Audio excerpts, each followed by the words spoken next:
नमस्कार.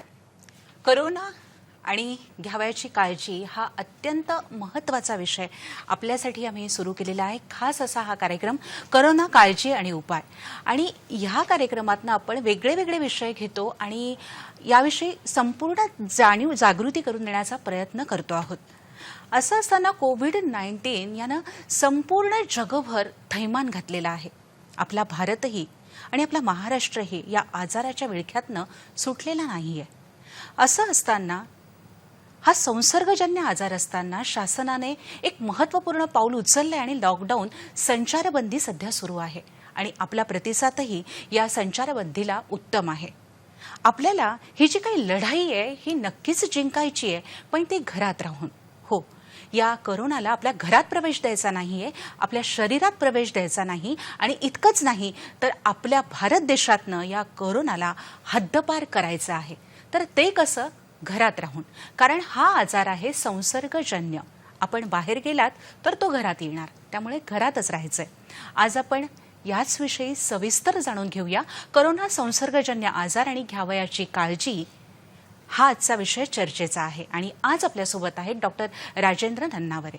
यांची ओळख करून द्यायची झाली तर एक अतिशय अनुभवी असं व्यक्तिमत्व आज आपल्याला लाभलंय. श्वसन विकार तज्ज्ञ, वैद्यकीय सल्लागार, माजी वैद्यकीय अधीक्षक, क्षयरोग रुग्णालय समूह, तसंच माजी वैद्यकीय सल्लागार, आंतरराष्ट्रीय संघटना फुफ्फुस आणि क्षयरोग, पोस्ट ग्रॅज्युएटचे टीचर आहेत, शिकवता आहेत श्वसन संस्था आणि टीबीच्या आजाराच्या इथे.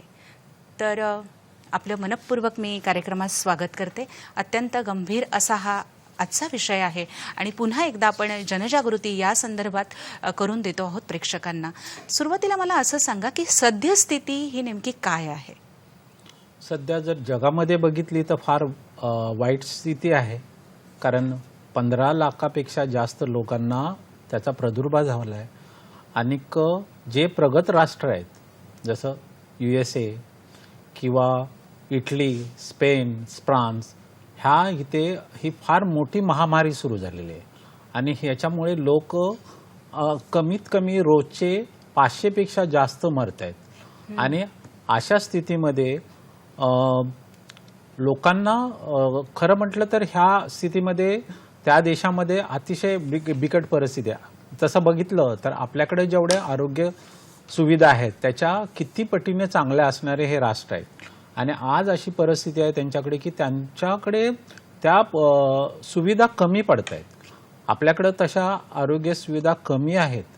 पण तरीही बघितलं तर जे काही सरकारने जे एक मॅडम तुम्ही म्हटलं की एक पाऊल उचललं, त्यांनी अतिशय चांगलं पाऊल उचललेलं आहे की ज्याने आज जी परिस्थिती आपण बघितली, अमेरिका किंवा इटलीकडे ज्या वेळेला आपल्यापेक्षा कमी रुग्ण होते त्यावेळेला आपल्या एवढे रुग्ण असताना सुद्धा आज ती त्यांची अशी परिस्थिती आहे. त्यांच्यामधला ओव्हर कॉन्फिडन्स म्हणा किंवा त्यांना असं वाटत होतं की असे आजार आमच्याकडे येऊ शकत नाहीत. आणि त्यामुळं त्यांनी तेवढा हलगर्जीपणा केल्यामुळे आजची जी परिस्थिती आहे अतिशय वाईट आहे. पण खरंच आपण म्हणतो ना दूरदृष्टी, सरकारचा जो दूरदृष्टीचा जो आपल्या सरकारने म्हणजे पंतप्रधान आणि मुख्यमंत्र्यांनी ह्या दोघांनी अशा पद्धतीनं ही सिच्युएशन हांडेळली आहे की ह्याच्यामुळं आज अशी परिस्थिती आहे. आपल्याकडे 6000 जरी रुग्ण असेल तर मृत्यूचे प्रमाण फार कमी आहे. मृत्यूचे अतिशय प्रमाण कमी आहे. आणि जर तो जो ग्राफ बघितला की ज्याला आम्ही एपिडेमिक कर्व म्हणतो, तो एपिडेमिक कर्व आहे ना बेरजेतून गुणाकारमध्ये गेलं तर म्हणजे फर्स्ट स्टेजमधून सेकंड स्टेजमध्ये गेलं. आणि सेकंड स्टेजमध्ये इटली गेल्यावर 2-3 दिवसात ते एक्सपोनेन्शियल म्हणजे घातांक ह्याच्यात गेलं.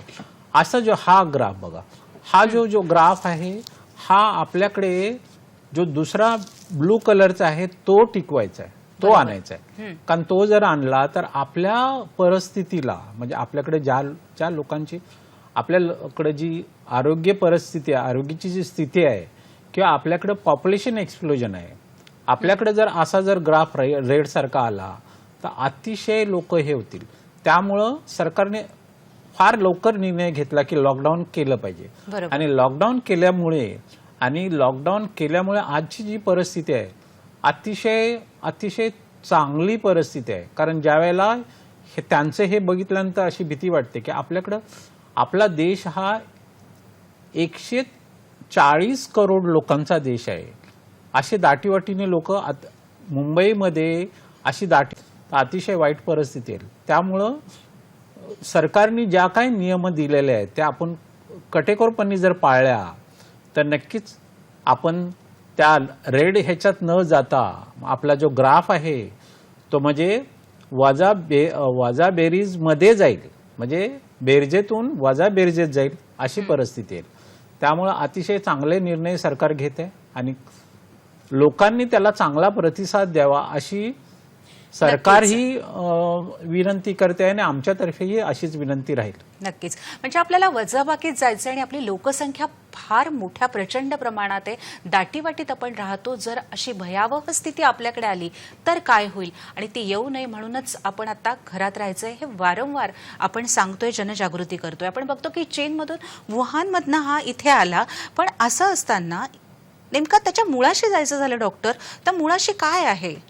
हा जो कोरोना व्हायरस आहे, हा कोरोना व्हायरस पक्ष्यामध्ये किंवा रानटी जनावरांमध्ये असतो आणि तो मग एक काळ होता की चीनमध्ये दुष्काळ पडल्यावर त्या लोकांनी रानटी जनावरं खाण्याची सुरुवात केली आणि तिथे वेट मार्केट म्हणून एक मार्केट आहे जिथे रानटी जनावरं ते लोक विकतात किंवा ते विकल्या जातात त्याच्यासाठी. आणि तिथून मग हा तिथून हा ट्रान्समिट झालेला डिझीज आहे. हुवान हे हुबई या प्रांतातलं भाग आहे चायनाचा आणि तिथून हा प्रसार झाला. 31 डिसेंबरच्या पहिल्या आठवड्यात काही फिजिशियननी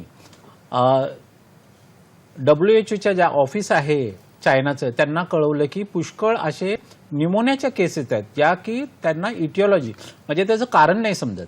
आणि मग जानेवारीमध्ये त्यांना समजलं की हा एक कोरोना व्हायरस आहे ज्याची अजिबात कधीच हे झालेली नव्हती. आणि त्या व्हायरस WHO म्हणजे वर्ल्ड जागतिक आरोग्य संघटनेने SARS-CoV-2 असं नाव दिलं आणि त्या आजाराला COVID-19 असं नाव देण्यात आलं. अच्छा, COVID-19 हे नाव त्याला देण्यात आलं, म्हणजे आधी वेगळं नाव होतं त्याच्या अगोदर हा कोरोना व्हायरस होता पण हा नव्हता. हा दुसरा वेगळा व्हायरस आहे, त्या फॅमिलीतलाच पण दुसरा वेगळा व्हायरस आहे. स्ट्रॉंग व्हायरस म्हणता येईल, हो ना. किंवा त्याच्यात कसं आहे माहितीये की नवीन व्हायरस कुठलाही आला, कुठलाही जीवाणू किंवा विषाणू जर आपल्याकडे आला, विषाणू हा व्हायरस आणि जीवाणू म्हणजे बॅक्टेरिया, जर विषाणू जर आपल्याकडे आला तर त्याच्या प्रतिकार शक्ती नसते. आणि अशी प्रतिकार शक्ती नसल्यावर, कारण जीवाणूवर औषधं निघतात पण विषाणूवर तशी चांगली औषधं नाहीत, आहेत औषधं पण तेवढी चांगली औषधं नाहीत, त्यामुळं विषाणू हा आजार आपली प्रतिकार शक्तीच थांबवू शकते. त्यामुळं हे आपली जी प्रतिकार शक्ती ज्याला हर्ड इम्युनिटी म्हणतात, आपण वॅक्सिनेशन देतो आणि त्याच्यानंतर जसं स्मॉलपॉक्स हा वॅक्सिनेशनमुळे गेला तसा हा आजार जर वॅक्सिनेशन जर आपल्याला लवकर मिळालं, म्हणजे लस जर आपल्याला लवकर मिळाली तर हाही आजार नक्की जाईल. पण ह्याला आजच्या परिस्थितीत आजची आपली जी परिस्थिती आहे, जे प्रिव्हेन्शन म्हणजे प्रतिबंधक ज्या करायच्या गोष्टी आहेत, म्हणजे सोशल डिस्टन्सिंग. आता सोशल डिस्टन्स का करायचं? कारण जेव्हा त्या इन्फेक्टेड मनुष्य किंवा त्या आजाराचा मनुष्य खोकतो शिंकतो त्यावेळेला त्याचे छोटे थेंब हवेत उडतात आणि मग ते जर हवेतले थेंब उडालेले सोशल हा पिक्चर आहे, त्या हवेतले जर थेंब उडाले आणि मग समोरच्या माणसाच्या श्वसन नलिकेत जर गेले तर त्याचा इन्फेक्शन होतं. पण ते जास्त लांब नाही जात आणि म्हणून जर आपण त्याला जर सोशल डिस्टन्स ठेवलं तर हा आजार होण्याची शक्यता कमी होऊ शकते. हो, म्हणजे आपण बघतोय त्यात A, B आणि C असे 3 जण होते, तर A ला B पासून झाला पण C जरा दूर होता, त्यामुळे त्याला तो होऊ शकला नाही. बरं, मग समजा असं झालं की आपण त्या व्यक्तीच्या संपर्कात आलो तर लक्षणं काय काय दिसायला लागतात? खरं बघितलं तर चायनामध्ये ज्या काही गोष्टी झाल्यात त्याच्यावर CDCने एक स्टडी केलेला आहे आणि तो स्टडीवर असं दिसतं की 81% जी लोक आहेत, 81% लोक आहेत ते एसिम्प्टोमॅटिक असतात. त्यांना माइल्ड सर्दी किंवा ताप येणं किंवा अंग दुखणं असे प्रकार येऊन तो बरा होतो. पण ज्याला आपण मॉडरेट किंवा सिव्हिअर म्हणतो अशामध्ये खोकला येणे, न्यूमोनियाची लक्षणं दिसणे, ताप येणे, ताप वारंवार येणे आणि जर त्याचा एक्सरे किंवा जर सीटी स्कॅन काढला तर न्यूमोनिक पॅच फार मोठे दिसतात आणि ते नॉर्मली न्यूमोनिक पॅच सारखे दिसत नाहीत. अशा ह्याच्यामध्ये त्या पेशंटला आपल्याला हॉस्पिटलाइज करावं लागतं.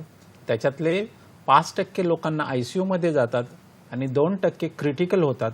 पण आता असं बघितलं गेलं आहे की जे प्रमाण दाखवलं होतं जागतिक आरोग्य संघटनेने की 2%च लोकांना होतं, पण आज आता असं दिसतंय इटलीमध्ये किंवा स्पेनमध्ये त्याचं प्रमाण जास्त दिसतंय, 6%वर आल्यासारखं दिसतंय. आणि त्यामुळं हा आजार अजून किती त्याची क्षमता आहे ते अजून तसं लक्षात आलेलं नाही. पण प्रायमी फेशिया जर बघितलं म्हणजे सुरुवातीच्या ह्याच्यात बघितलं तर हा आजार बरा होण्यासारखा आहे. कारण आता चायनाने ज्या पद्धतीने लॉकडाऊन केलेलं होतं आणि सगळ्या गोष्टी थांबवल्या होत्या, काल की परवा त्यांनी ते लॉकडाऊन काढलं आहे. कारण त्यांनी इतके मेजर्स घेतले आणि त्या मेजर्सनी त्या म्हणतात ना गुन्हाकार आणि घातांक ह्याच्या लेवलला गेलेली माणसं ती परत वाजाबेरजीत आलेत. तर आपण अजूनही म्हणजे सेकंड आणि थर्ड स्टेजच्या मध्ये आहोत. म्हणजे गुन्हाकार आणि बेरजेच्या मध्ये आहोत. आपण जर प्लस आणि मल्टिप्लिकेशनच्या मध्ये आहोत. आपण जर मल्टिप्लिकेशन मध्ये गेलो तर अतिशय वाईट होईल. कारण आपल्याकडे दाटीवाटीने राहणाऱ्या पुष्कळ झोपडपट्ट्या आहेत ज्याच्यामध्ये एका रूममध्ये 10 ते 15 लोक राहतात. किंवा जिथं गारमेंटच्या अशी दुकानं आहेत तिथं 30-40 लोक 10x20 किंवा अशा जागेत राहतात.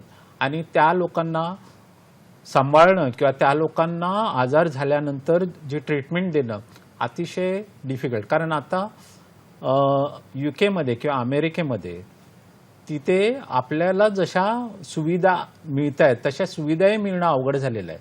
त्यामुळं आपल्याला ह्या गोष्टीची ध्यान ठेवलं पाहिजे लोकांनी की जर आपण ह्या गोष्टीकडे लक्ष नाही दिलं, प्रतिबंधक उपाय जेवढ्या सरकार सांगतंय त्याकडे लक्ष नाही दिलं, थुंकणे हा तर फार पूर्वीचा आपला प्रकार आहे. मी पुष्कळ वेळा TB बद्दल सांगितलंय, थुंकू नका शिंकू नका, पण लोक थुंकतात कुठेही. आणि हा आता स्वभाव सोडला पाहिजे.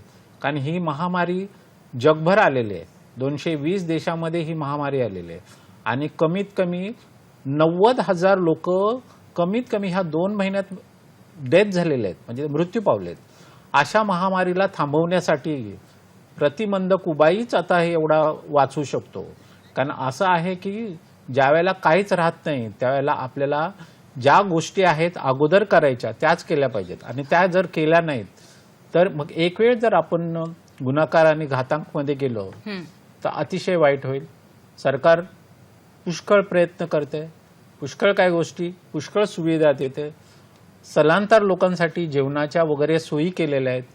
आणि ह्या सगळ्या सोयी मी आता सगळं बघतो, आम्ही आता रेग्युलर बातम्यांमध्ये न्यूजमध्ये बघतोय, पुष्कळ लोक पुढे येऊन मदतीचे हात पुढे आलेले आहेत. आणि लोकांना आता समजलंय हे माणुसकी हीच सर्वात मोठी आहे.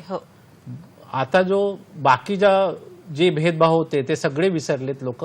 माणुसकीला भेदभाव विसरूनच आपल्याला या आजारावर विजय मिळवायचा आहे. खरं तर या विषाणूचा प्रसार हा फार जलद गतीने होतो, त्यामुळे काहीतरी काळजी घेणं गरजेचं आहे. तीच नेमकी काय घ्यायची आपण आता जाणून घेऊया.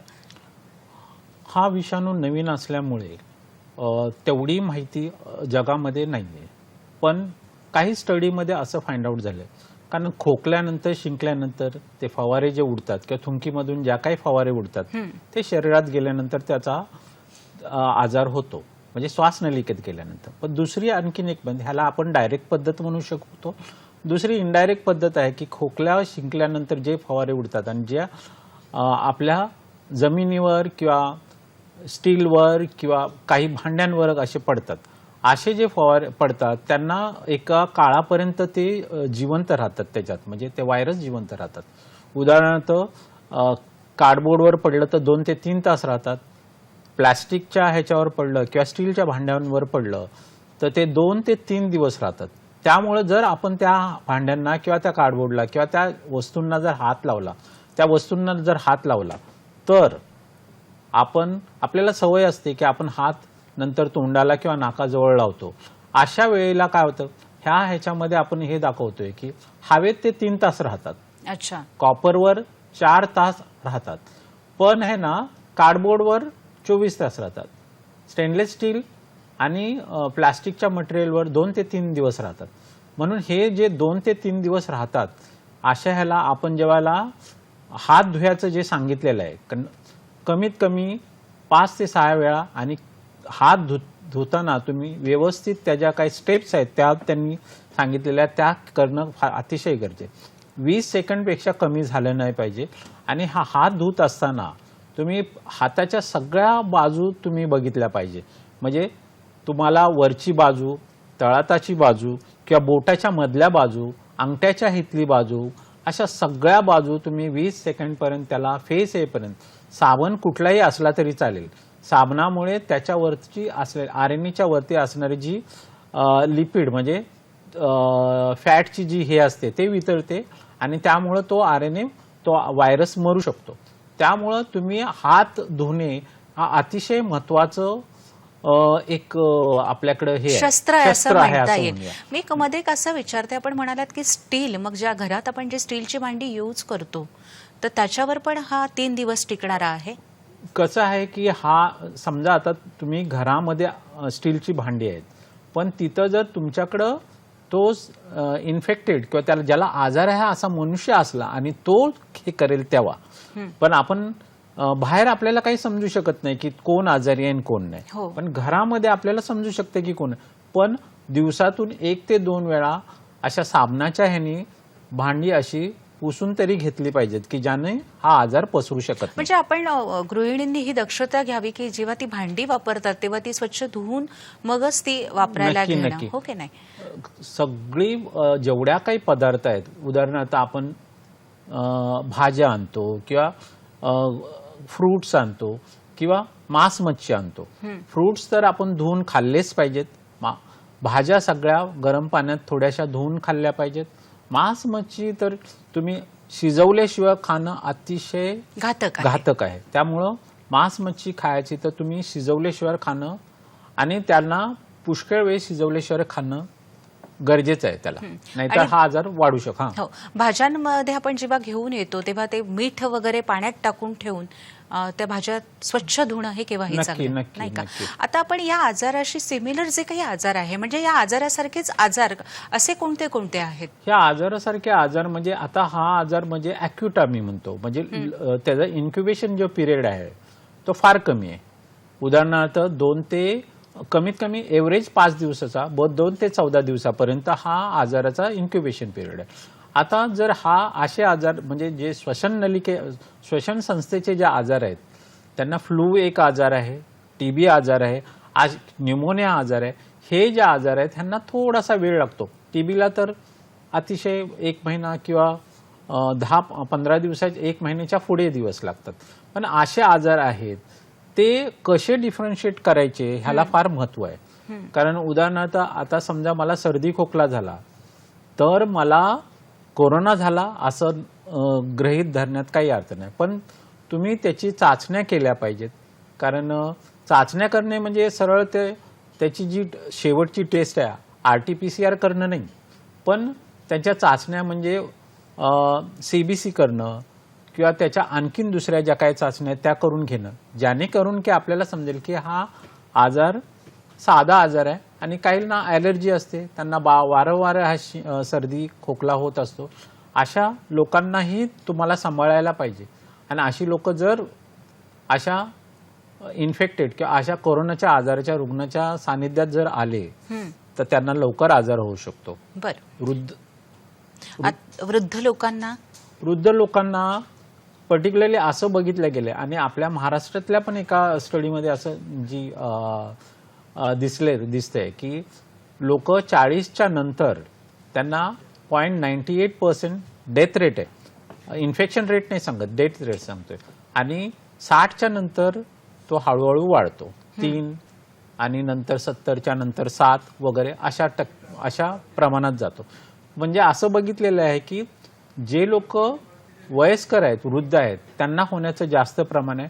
ज्यांना दुसरा आजार आहे, कोमॉर्बिड कंडिशन म्हणतो, उदाहरणार्थ डायबिटीज, ब्लड प्रेशर, हृदयाचे आजार किंवा किडनीचे आजार, अशा ज्या लोकांना किंवा जे लोक इम्युनोसप्रेसिव्ह ड्रग घेतात, कॅन्सर असणाऱ्या लोकांना, ह्या लोकांना लवकर आजार होतो आणि हा फार माइल्ड ते सिव्हिअर म्हणजे धोकादायक कंडिशनमध्ये म्हणजे जातो. संसर्ग त्यांना लवकर होण्याचे चान्सेस जास्त आहे.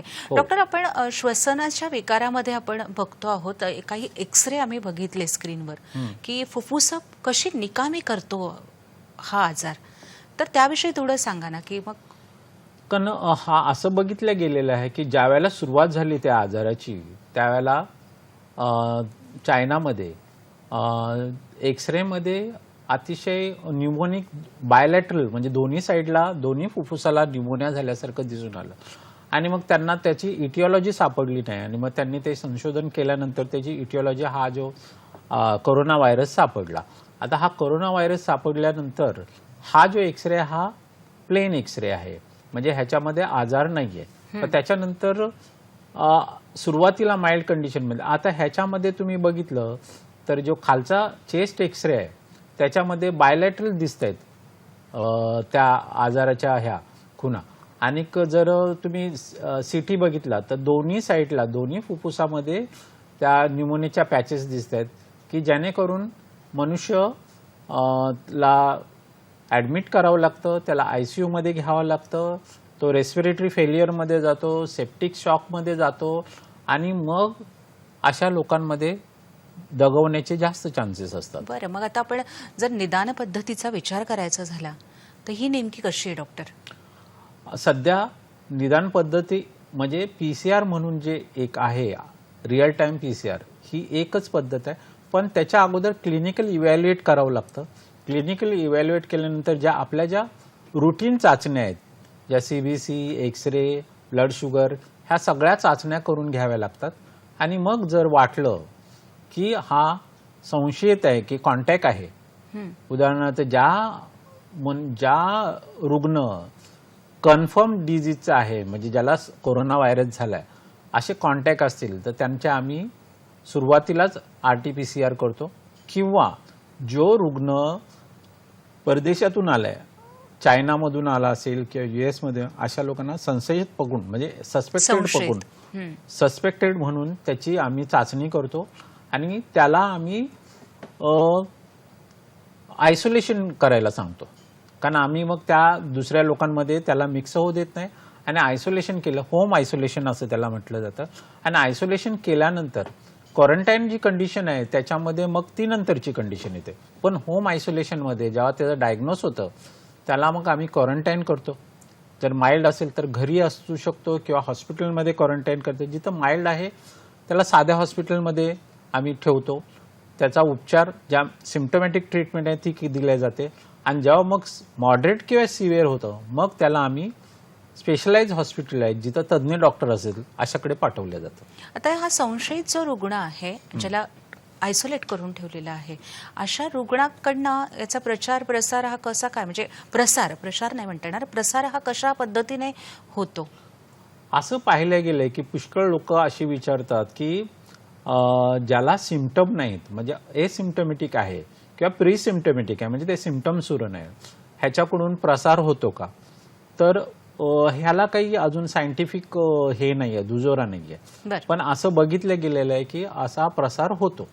पण मॅक्झिमम जो प्रसार होतो तो जो सिम्प्टोमॅटिक पेशंट आहे, ज्याला सर्दी आहे, खोकला आहे, घसा कौतुक होतोय, ज्याला ताप आहे, ज्याला विकनेस पुष्कळ आलाय, अशा लोकांमधून प्रसार होतो. आणि हा प्रसार होण्याचे माध्यम जे आहे ते डायरेक्ट आणि इनडायरेक्ट. जेव्हा तो खोकतो, शिंकतो तेव्हा ज्या ते फवारे उडतात किंवा थुकीतून छोटे थेंब उडतात ते डायरेक्ट म्हणजे कुणाच्या शरीरामध्ये जवळ असेल त्या शरीरामध्ये गेलं तर, कारण लांब असेल तर त्याचं 1 मीटर किंवा जास्त असेल तर ते फवारे होत नाहीत.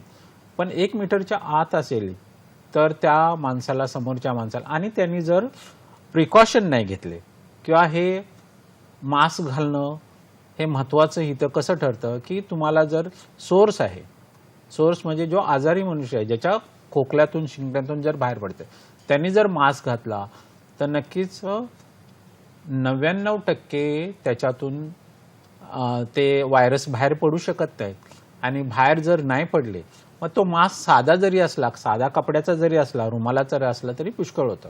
बरं. आणि जर त्याच्याकडे जो त्याला केअर देणार आहे, उदाहरणार्थ हॉस्पिटलमध्ये जे काम करणारे लोक आहेत, अशा लोकांना लवकर होऊ शकतो कारण ते त्यांच्या सानिध्यात येतात. अशा लोकांना N95 मास्क किंवा 3 लेअर मास्क द्यावा लागतो, 3 लेअर सर्जिकल मास्क. पण 3 लेअर सर्जिकल मास्कपेक्षा N95 मास्क चांगला असतो. जे लोक जास्त डेंजर झोनमध्ये आहेत अशा लोकांना N95 मास्क देणं अतिशय गरजेचं आहे. हो, कालच आपल्याला शासनाकडनं असं सांगण्यात आलंय की आता मास्क जो आहे तो अगदी घरच्या घरी सुद्धा आपण साध्या रुमालाचा स्वच्छ 4 घड्या करून तो वापरू शकतात आणि वापरल्यानंतर तो एकाने एकच वापरायचा, म्हणजे एकमेकांनी वापरायचा नाही आणि तो आपण स्वच्छ धुवून दुसऱ्या दिवशी तो आपण पुन्हा तो मास्क वापरू शकतो. पण आता मात्र सगळ्यांनी तो वापरायचा आहे हे शासनाकडनंच सांगितलं गेलेलं आहे. घरातून बाहेर पडल्यानंतर मास्क घातल्याशिवाय बाहेर पडायचं ना अशा आदेश आहेत. आता आदेश आलेला आहे. नेमकी स्ट्रॅटेजी या बाबतीतली नेमकी काय ठरली आहे डॉक्टर? असं बघितलं गेलंय की हा आपल्याकडे इम्पोर्ट झालेला आजार आहे. हो, कारण हा आपल्याकडे उद्भवलेला नाही. चायनामध्ये तो उद्भवला, पण चायनाकडून मग तो सगळीकडे प्रसार झाला आणि मग त्याच्यानंतर आपल्याकडे येऊ लागल्यात केसेस. तर ह्या केसेस सहसा आपल्याकडे म्हणजे फ्लाईटनी, म्हणजे विमानाने किंवा जहाजाने येत आहेत. मग आपल्या सरकारने, केंद्र सरकारने ज्या काही निर्देश दिल्याप्रमाणे संपूर्ण एअरपोर्टमध्ये किंवा बंदरांवर स्क्रीनिंग केल्या जाते आणि त्या स्क्रीनिंगमध्ये जर असं पाहिलं गेलं आहे की जर स्क्रीनिंगमध्ये जर तो मनुष्य त्याला काही हे नसेल की लक्षणं नसतील किंवा काही नसेल तर त्याला मग होम आयसोलेशनमध्ये सांगितलं जातं. 14 दिवस त्याला होम आयसोलेशन. आणि मग होम आयसोलेशनमध्ये सांगितल्यावर त्याला असं सांगितलं जातं की तू होम आयसोलेशनमध्ये तुझे दैनंदिनी जे काही गरजा आहेत किंवा त्या सगळ्या आम्हाला फोनवर, आणि त्याला हेही सांगितलं जातं की त्यांनी काही त्रास झाला, खोकला, सर्दी किंवा ताप येणे किंवा थकवा येणे अशा काही गोष्टी झाल्या तर लगेच आपल्या आरोग्य संस्थेला कळवायचे आहेत. आणि मग असे लोक ज्यावेळेला त्यांना काही त्रास होतो मग त्यांना आम्ही त्याच्या चाचण्या करतो. त्याच्यातल्या काही सुरुवातीच्या चाचण्या आहेत, क्लिनिकल एक्झामिनेशन केल्या जातं, सुरुवातीच्या काय चाचण्या केल्या जातात आणि मग कन्फर्मेटरी जी टेस्ट आहे ज्याला ज्याला PCR म्हणून polymerase chain reaction real time असं जे आहे ती केल्या जाते. आणि मग त्या संशयित असेल तर त्याला क्वारंटाईन त्याला जर कन्फर्म मिळाली तर त्याला क्वारंटाईन केलं जातं. क्वारंटाईन केलेल्या जागेत त्याला सगळ्या पासून सेपरेट ठेवलं जातं आणि त्याचा प्रसार होऊ नये म्हणून त्याला 14 दिवस क्वारंटाईन करून आणि मगच त्याच्या जेव्हा चाचण्या म्हणजे 5व्या दिवशी आणि 14व्या दिवशी जर त्याची चाचणी निगेटिव्ह आली तर मग त्याला सोडण्यात येतं. आता हा संसर्गजन्य असा आजार आहे आणि आपण सगळेजण घरात आहोत. आपल्याला आपला परिवार दिसतोय या आजारामध्ये की माझा परिवार हा कसा काय सुरक्षित राहील, माझ्या माणसांना कसा काय त्रास होणार नाही, हा आजार होणार नाही, बचाव कसा करायचा? नक्कीच हा चांगला प्रश्न आहे. कारण असं पाहिलं गेलंय की आता एवढे लोक मरत आहेत, एवढे लोक म्हणजे जे काही प्रगत राष्ट्र आहेत तिथे एवढा हे चाललेलं असल्यानं आम्ही घरी जेव्हा टीव्हीवर वगैरे बघतो तर प्रत्येक ह्याचा असंच मनात भीती येते की आता आपलं काय होणार. खरं बघितलं ना तर प्रतिबंधक उपाय जर तुम्ही केले तर नक्कीच तुम्हाला काही होणार नाही. पहिलं तर गोष्ट की जे सरकारने सांगितलंय घराच्या बाहेरच पडू नका, नक्कीच ते केलंच पाहिजे. कारण घराच्या बाहेर नाही पडलं तर तुम्हाला नक्कीच जी चेन आहे, जी चेन ऑफ ट्रान्समिशन आहे ती संपेल आणि एक वेळ चेन ऑफ ट्रान्समिशन संपले की तो आजारी संपुष्टात येईल. दुसरी गोष्ट की घरात असताना आपण कसं होतं की पुष्कळ वेळ कामाला लोक असतात, मग घरामध्ये मुलं असतात आणि मग त्यांच्यामध्ये थोडासा वादविवाद होणं किंवा मानसिक त्रास होणं ह्या काही गोष्टी होतात. पण ह्याच्यासाठी आपले काही छंद असतील, आपल्या काय आवडी असतील त्या जोपासल्या पाहिजे. कुणाला चित्राचा छंद असेल त्यांनी चित्र काढली पाहिजेत, कुणाला गाण्याचा छंद असेल त्यांनी गाणी हे केली पाहिजेत. लहान मुलांना खेळायचं घरामध्ये असेल तर त्या खेळण्यासाठी पण एक नक्की आहे की लहान मुलाला तुम्ही बाहेर जाऊ देऊ नका. नक्कीच आपल्याला माहीत नसतं कोण आजारी आहे कोण नाही, आणि मग जर संसर्ग झाला तर त्या संसर्ग सगळ्या घराला होऊ शकतो. असं बघितलं गेलं की लहान मुलांमध्ये मृत्यूचा दर कमी किंवा नाहीच आहे, पण तो आपल्या घरातली जी मोठी माणसं आहेत, 40च्या वर आहेत, 50च्या वर, 60च्या वर, अशा लोकांमध्ये त्याचा संसर्ग झाला तर अतिशय वाईट असतं. आणि आता अशी परिस्थिती आहे इटली आणि स्पेनमध्ये. पूर्वी असं दिसत होतं की वयस्करच माणसं दगावत होते, पण आता असं दिसतंय की थोडेसे 40-50 मधलीही माणसं तिथं आता दगवायला लागलेत. त्यामुळं आपण सुरुवात आहे, आपण अजूनही त्या टप्प्यात गेलो नाही आहे.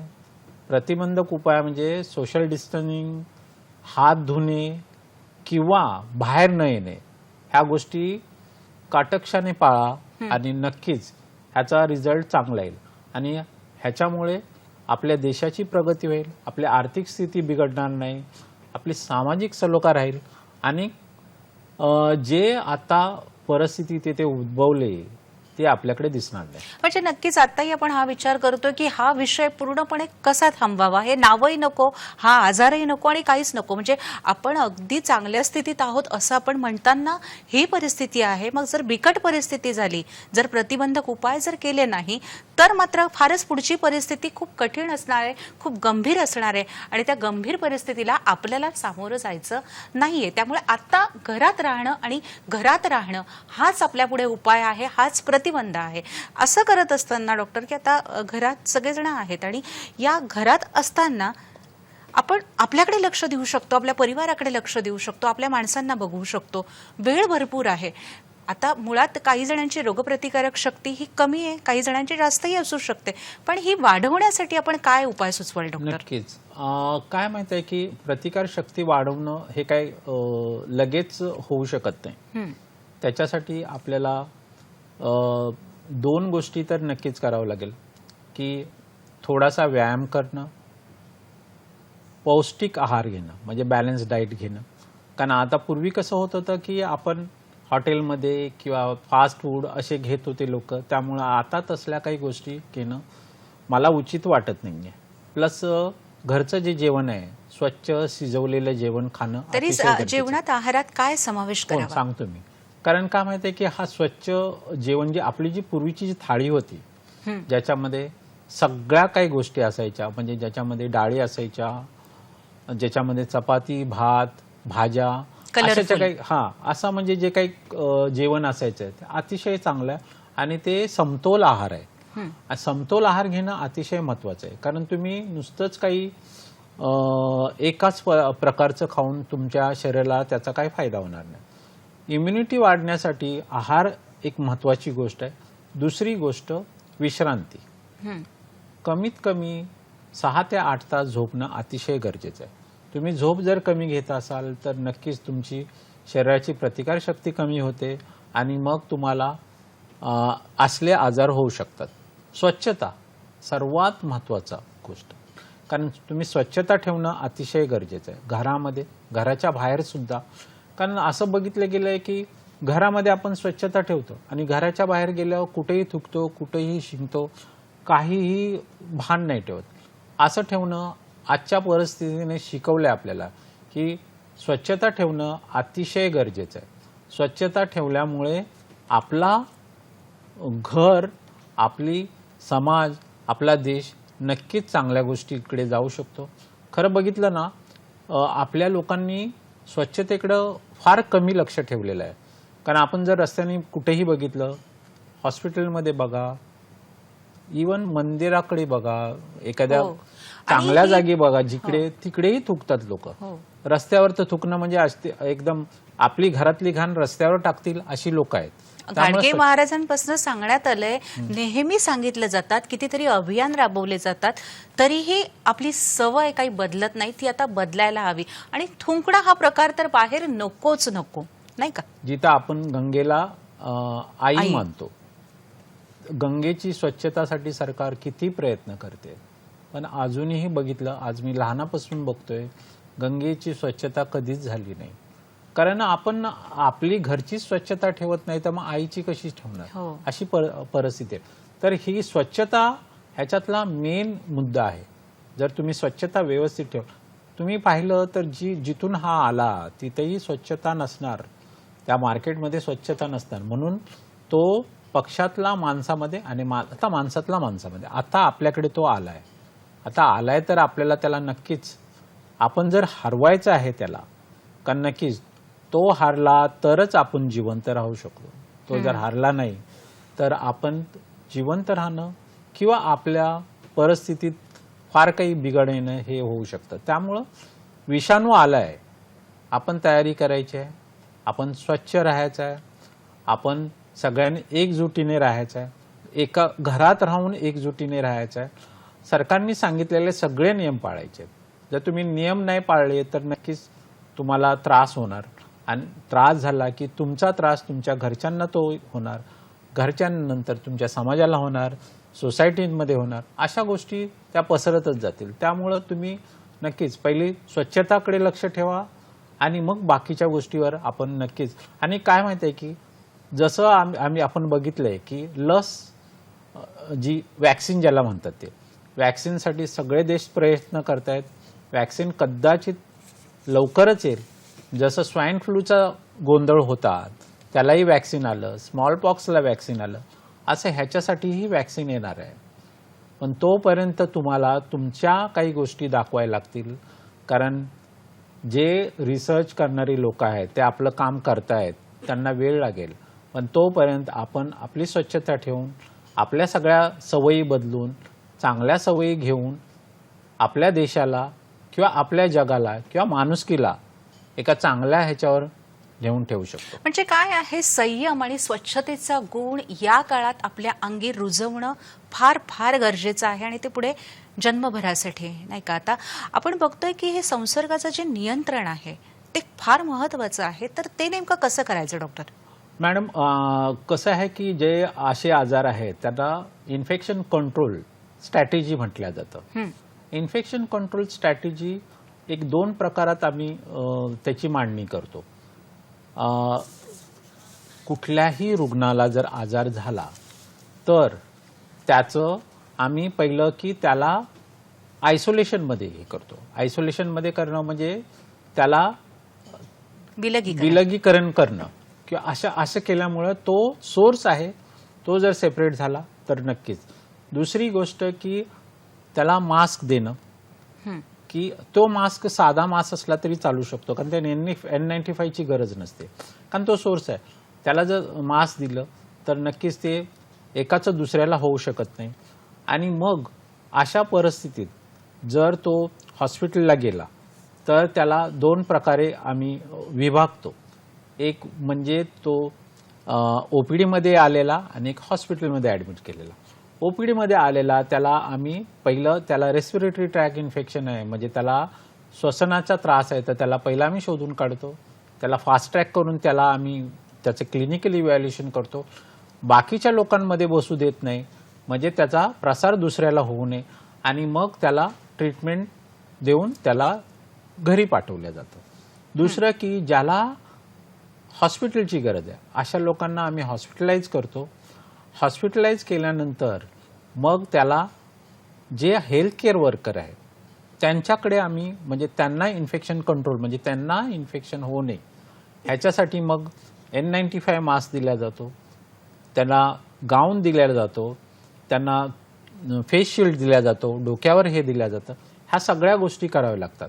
पण OPD लेवलवरच झालं तर हा अतिशय चांगला आहे. आणि OPDच्या अगोदर ज्यावेळेला आपण कम्युनिटीमध्ये आहोत त्यावेळेला ज्या साध्या सोप्या गोष्टी आहेत त्याला जसं म्हणतात ना, prevention is better than cure. प्रिव्हेन्शनला फार कमी खर्च लागतो, प्रिव्हेन्शनला मनाची इच्छा लागते, आणि प्रिव्हेन्शन करणं हा अतिशय चांगला गुणधर्म आहे. जर प्रिव्हेन्शन जर झालं तर ह्या सगळ्या गोष्टी येऊ शकत नाहीत. तर प्रिव्हेन्शन हे महत्त्वाचं आहे. आणि इन्फेक्शन कंट्रोल जे आहे प्रिव्हेन्शन पासूनच सुरू होतं, कारण जर प्रिव्हेन्शन करायचं असेल तर इन्फेक्शन कंट्रोल होऊ शकतं. आणि इन्फेक्शन कंट्रोलसाठी सुरुवातीच्या ज्या काही गरजा आहेत याला सोशल डिस्टन्सिंग आहे, हात धुणं आहे, कपडे स्वच्छ ठेवणे आहे, थुंकीची किंवा विल्हेवाट. थुंकीची विल्हेवाट हा फार महत्वाचा गोष्ट आहे. जेव्हा आपल्याला खोकला येतो, शिंकतो येतो, त्याला आपण टिश्यू पेपरमध्ये ती थुंकी घेतल्यानंतर ती ढाकण असणाऱ्या डस्टबिनमध्येच टाकली पाहिजे, किंवा ती समजा ती ढाकण असलेल्या डस्टबिनमध्ये टाकली तर तिला व्यवस्थित कारण त्याला बायोमेडिकल वेस्ट म्हणतात, कारण त्याच्यामुळे दुसऱ्यालाही होण्याची शक्यता असते. तर ही थुंकीची विल्हेवाट करताना आपल्याला काही उदाहरणार्थ जर तो पेशंट असेल तर त्याची थुंकी असेल तर त्याला जर काही सोयी नसतील तर आपण एखाद्या खड्डा करून त्याच्या मातीत पुरू शकतो. हो. प्लस सोडियम हायपोक्लोराईड वगैरे असे सोल्युशन टाकून त्याला निर्जंतुक करू शकतो. पण थुंकीची हे निर्दोष म्हणजे हे करणं, विल्हेवाट लावणं फार गरजेचं आहे, अतिशय गरजेचं आहे. कारण आताच्या परिस्थितीला ही अतिशय महत्त्वाची थोडेसे गोष्ट आहे. कष्ट लागतील पण खूप मोठा धोका पुढे टळणार आहे. आणि नक्कीच, यावर नक्कीच. उपाय आहे.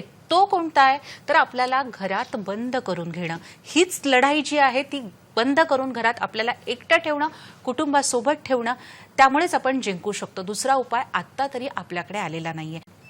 करोना संसर्गजन्य आजार आणि घ्यावयाची काळजी याविषयी आपण चर्चा करतो आहोत. आता आपण एक असं सांगण्यात येते डॉक्टर की BCG लस आपल्याकडे जन्मतःच प्रत्येकाला दिली जाते काही सुरुवातीच्या काही दिवसांमध्येच, तर त्यामुळे याचा धोका कमी होतो की काय आहे? टीबी हा संसर्गजन्य आजार आहे. हां. आणि टीबीवर BCGची वॅक्सिन आपण वापरतो. हे जे प्रगत राष्ट्र आहेत यांच्याकडे टीबीचा संसर्ग फार कमी आहे, अतिशय कमी आहे. त्यामुळे ते लोक ती BCG वापरत नाहीत. तर असा आता एक चर्चेचा विषय झाला आहे की ज्या देशांमध्ये BCG वापरतात त्या देशांमध्ये त्यांच्यामध्ये प्रतिकारशक्ती म्हणजे इम्युनिटी आलेली आहे, आणि म्हणून त्यांना हा आजार तेवढा तीव्र होत नाही आहे. आजार होतोय पण तेवढा तीव्र होत नाही. ह्या गोष्टीला अतिशय वेळ लागणार आहे, कारण ह्याचं आत्ता ही सुरुवात आहे. आणि त्यामुळं ही गोष्ट नक्की खरी आहे की खोटी आहे ह्याला समजायला अतिशय वेळ लागतो. उदाहरणार्थ की इम्युनिटीचा हा प्रकार आहे हा अशा मुळे होत नाही, कारण इम्युनिटी हा खाण्याने आणि स्वच्छ राहण्याने किंवा आराम करण्यामुळे होते, जे की आपल्या ह्याच्यामध्ये तेवढ्या काही प्रकार नाही आहे. तर इम्युनिटीबद्दल जर म्हटलं तर मला ह्या गोष्टीबद्दल तेवढा काही बरोबर वाटत नाही.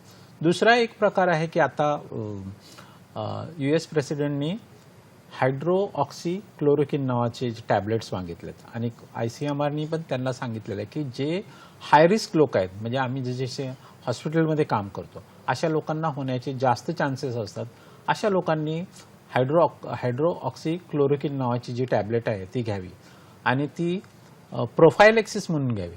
तर प्रोफायलेक्सिस म्हणून पण ह्याला काही सायंटिफिक अजूनही प्रूफ नाही आहे. पण ही जी गोळी तुम्ही सांगता आहात ही सर्वसामान्य जनतेने घेऊ नये खरं तर ना? हा, कारण ह्याचं त्याचे साईड इफेक्ट पण आहेत आणि ही अजून प्रूव्ड नाही आहे. हे हायपोथेटिकल आहे.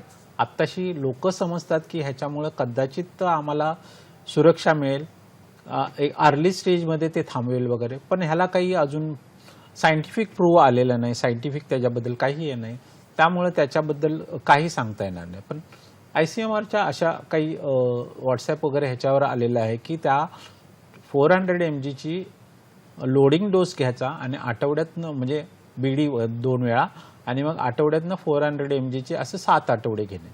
पण ह्याला काही हे नाही आहे, सायंटिफिक हे नाही आहे, त्यामुळं हे सांगणं अतिशय सगळंच म्हणजे याबाबतचे उपाय थोडेसे तळ्यात आणि मळ्यात आहे असं म्हणायला हरकत नाही. त्याला वेळ लागेल. होय. ह्याला दोनच गोष्टी लागतील की ह्याला वॅक्सिन येणं अतिशय गरजेचं आहे. दुसरी गोष्ट की जसं HIV साठी औषधं आलेत, ART म्हणून जे औषध अँटी रेट्रोव्हायरल ट्रीटमेंट म्हणून आलेली आहे, अशी औषधं येण्यात थोडासा वेळ लागेल. HIVची औषधंही काही वेळा प्रयत्न करून बघितले पण त्याचा तेवढा प्रतिसाद आलेला नाही, त्यामुळं अशी औषधं यायला थोडा वेळ लागेल. तोपर्यंत आपल्याला प्रिव्हेन्शन इज द बेटर.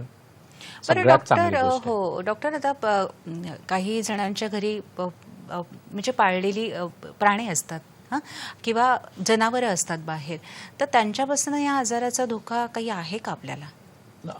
खरंच बघितलं तर हा जनावरातून आलेला आजार आहे, पण हा पाळीव जनावरातून आलाय असं काही दिसत नाही. तुम्ही जर जनावरांना स्वच्छ वगैरे ठेवलं तर कदाचित तसं काही होणार नाही. पण आता जे रस्त्यावर फिरणारी कुत्री वगैरे आहेत त्यांना काय आपण करू शकत नाही. पण त्याच्याकडून येतो की नाही ह्यालाही सायंटिफिक काही प्रूफ नाही आहे.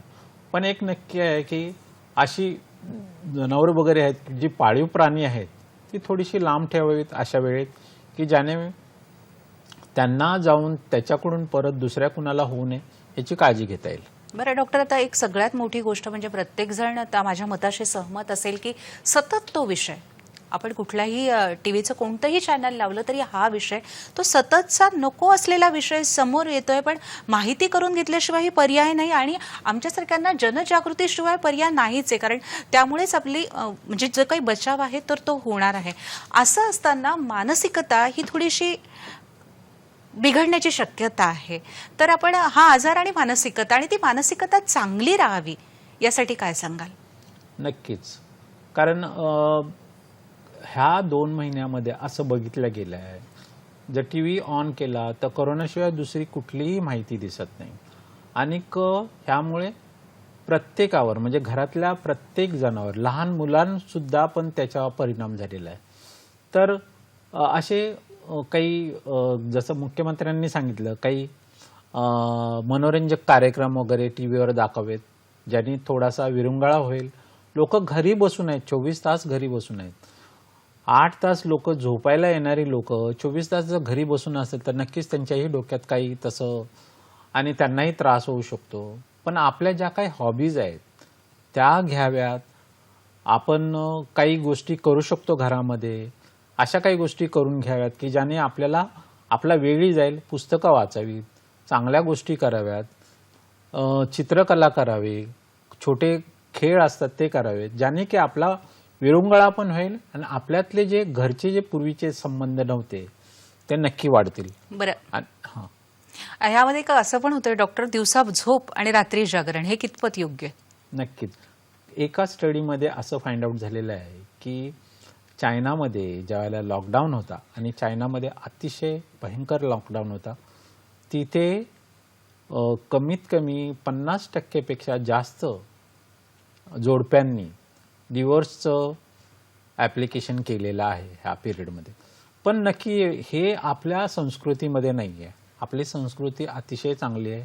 आपली संस्कृती सोशल आहे. सोशल असल्यामुळं आपल्या लोकांना घरी जरी राहिलं तरी तेवढा जास्त परिणाम होणार नाही जेवढा की बाकी देशांमध्ये म्हणजे वेस्टर्न कंट्रीजमध्ये होतो. पण एक नक्की आहे की आपल्याकडे स्वच्छतेचा फार अभाव आहे. स्वच्छता असणे अतिशय गरजेचं आहे. सोशल असणं अतिशय गरजेचं आहे. पण आत्ताची वेळ एकत्र मिळणं किंवा एखादा समारंभ करणं की आपल्या हे करणं ह्याला काही अर्थ राहत नाही आहे. नंतरचं आयुष्य आहे, आपण सगळ्या गोष्टी करू. आता तूर्त तरी आपण ज्या काही गोष्टी दिल्यात, ज्या सोशल डिस्टन्सिंग आहे किंवा स्वच्छता आहे, हात धुणे आहे की ह्या सगळ्या गोष्टी काटेकोरपणे पाळाव्या, ज्यांनी हा आपला कोरोनाचं जे महामारी आलेलं आहे ते निघून जाईल. आपण मी तेच म्हणत होते की आपली दिनचर्या एक आपण ठरवून घेणं फार गरजेचं आहे. नक्की. त्यातनं काय होतंय की भरपूर वेळेत दिवसा झोपेचं प्रमाण वाढतं आणि रात्रीची झोप ही होत नाही. तर तसं होता कामा नये. संपूर्ण आपल्या शरीराकडे आपल्याकडे लक्ष देणं हे फार फार गरजेचं आहे. आपण बघतो की माहितीचे विविध स्रोत आहेत. व्हॉट्सॲप म्हणा, फेसबुक म्हणा किंवा अनेक ठिकाणावरनं माहिती ही आपल्याकडे येत असते. पण अधिकृत माहिती याची कुठून घ्यावी? हो, हा अतिशय चांगला प्रश्न आहे. कारण नक्कीच की पुष्कळ अशा माहित्या व्हॉट्सॲप आणि ह्याच्यावर फिरत आहेत आणि त्यामुळे लोकांमध्ये भीतीचं वातावरण तयार झालेलं आहे. तर ministry of health and family वेलफेअरचं जी साईट आहे त्याच्यावरून आरोग्य सेतू नावाचा जे ॲप आहे त्याच्यातून ऑथराईज माहिती मिळते आणि तीच माहिती घ्यावी. दुसऱ्या ज्या काही गोष्टी येत आहेत त्याचा तुम्ही बघू नका किंवा त्याच्यातून तुम्हाला नक्कीच थोडासा त्रास होईल, भीती वाटेल. पण जर तुम्ही ऑथराईज ह्याच्यातून जर माहिती घेतली तर नक्कीच तुम्हाला त्याचा तेवढा हे होणार नाही. काय संदेश देणार?